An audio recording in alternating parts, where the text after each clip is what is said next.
Assalamualaikum warahmatullahi wabarakatuh. Nama saya Muhammad Al-Kasah, NIM 1909-124527. Ini saya akan menjawab pertanyaan mengenai soal untuk UAS. Yang pertama yaitu jelaskan satu tindak pidana internasional mengenai gambar.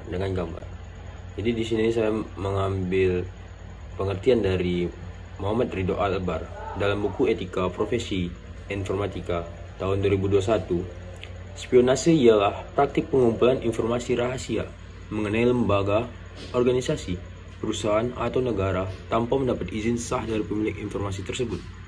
Spionase juga diartikan sebagai kejahatan mata-mata yang dilakukan dengan mengawasi seseorang, perusahaan, pemerintah dan lainnya. Di sini saya mengambil kasus penyadapan alat telekomunikasi Presiden Republik Indonesia oleh pemerintah negara Australia sebagai kejahatan cybercrime dalam segi tindak pidana internasional.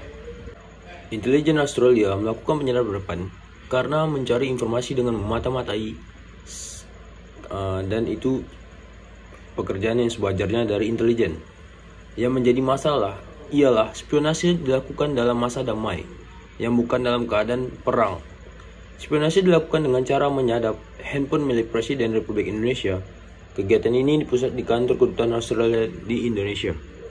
Beberapa negara anti spionase telah mengusulkan PBB agar mengeluarkan resolusi anti spionase antar negara atau anti-spying resolution dengan harapan tidak ada lagi tindakan spionase melalui cara apapun, termasuk melalui penyadapan. Karena dalam era modern ini, spionase yang paling memungkinkan dilakukan dengan sedikit risiko diketahui pihak yang dimata-matai ialah dengan penyadapan. Dengan kecanggihan teknologi informasi dan telekomunikasi, kegiatan dapat dilakukan dari suatu tempat tanpa harus mendengar, menguping, atau dengan cara konvensional lainnya. Pertanyaan kedua. Kenapa pengadilan internasional bersifat ad hoc? Pembentukan kedua mahkamah internasional tersebut diatur dalam butir 3 dan 4 bersifat ad hoc disebabkan pertimbangan-pertimbangan sebagai berikut. Mahkamah Pidana Internasional yang bersifat permanen atau ICC yang sampai saat terjadinya kejahatan internasional di bekas jajahan Yugoslavia dan Rwanda belum terbentuk dan berjalan efektif. Sekalipun Statuta Roma mengenai Mahkamah Pidana Internasional sudah diadopsi pada tahun 1958, kebutuhan yang sangat mendesak untuk mengadili kejahatan-kejahatan terhadap kemanusiaan yang terjadi bekas jajahan Yugoslavia dan Rwanda telah menjadi tuntutan masyarakat internasional untuk memulai langkah-langkah konkret dalam skema perlindungan HAM universal. Kebutuhan mendesak untuk mencegah korban yang lebih luas dan melindungi penduduk di kedua daerah dari ancaman kejahatan terhadap kemanusiaan yang lebih besar lagi. Maka ketentuan-ketentuan dalam Statuta Roma sudah sebagian besar disetujui oleh negara peserta, sehingga implementasi ketentuan Statuta Roma tersebut merupakan uji coba seberapa jauh statuta tersebut diwujudkan dalam kenyataan. Konflik bersenjata yang terus-menerus di kedua daerah tersebut dan perangkat hukum yang berjalan tidak efektif untuk menyidik dan mengadili kejahatan-kejahatan internasional yang terjadi memerlukan penanganan yang cepat dan terkendali, serta diharapkan dapat segera mengakhiri meluasnya kejahatan internasional tersebut. Pertanyaan ketiga, jelaskan bagaimana tanggung jawab negara dalam hukum pidana internasional. Pada pasal 40 ayat 1 menyatakan bahwa negara bertanggung jawab atas pelanggaran serius yang dilakukan negara terhadap peremptory norm yang timbul dari hukum internasional secara umum. Unsur keseriusan pelanggaran yang dilakukan oleh negara tersebut dipenuhi apabila terjadi kesalahan besar, gross, dan sistematis yang melibatkan negara. Peremptory norm yang dimaksud ialah tindakan agresi,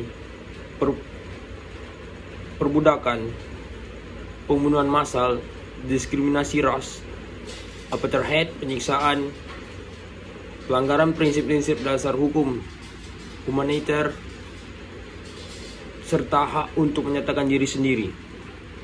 Dengan demikian, apabila negara melakukan tindakan atau pembiaran sehingga terjadi pelanggaran atas kejahatan yang disebutkan, maka negara tersebut dapat diminta pertanggungjawaban. Pertanyaan keempat, jelaskan pengertian hukum pidana internasional jika yang bertanya mahasiswa Fakultas Ekonomi dan Fakultas Pertanian. Di sini saya mengambil pengertian yang bisa dipahami semua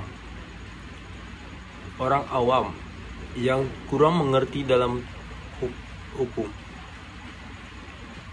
Jadi, hukum pidana internasional ialah sekumpulan hukum internasional yang melarang kejahatan-kejahatan internasional dan membebankan kewajiban kepada negara-negara untuk menuntut dan menghukum sekurang-kurangnya beberapa bagian dari kejahatan-kejahatan itu.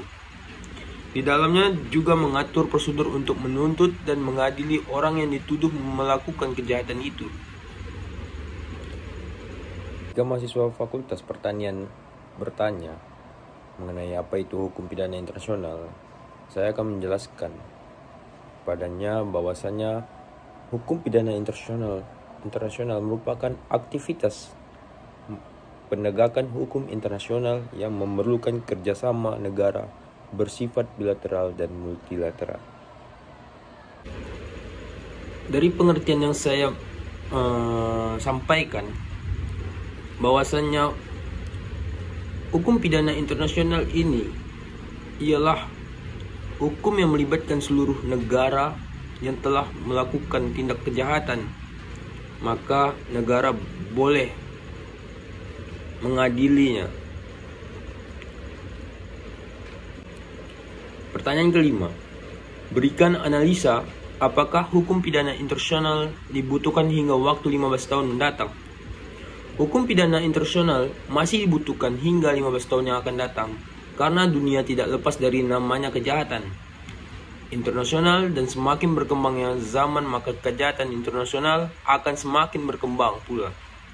Untuk itu, hukum pidana internasional masih dibutuhkan 15 tahun yang akan datang. Secara universal dan kasuistik, maka ada hubungan erat antara hukum pidana internasional dengan kejahatan transnasional. Karena ada hubungan sedemikian erat antara hukum pidana internasional dengan kejahatan transnasional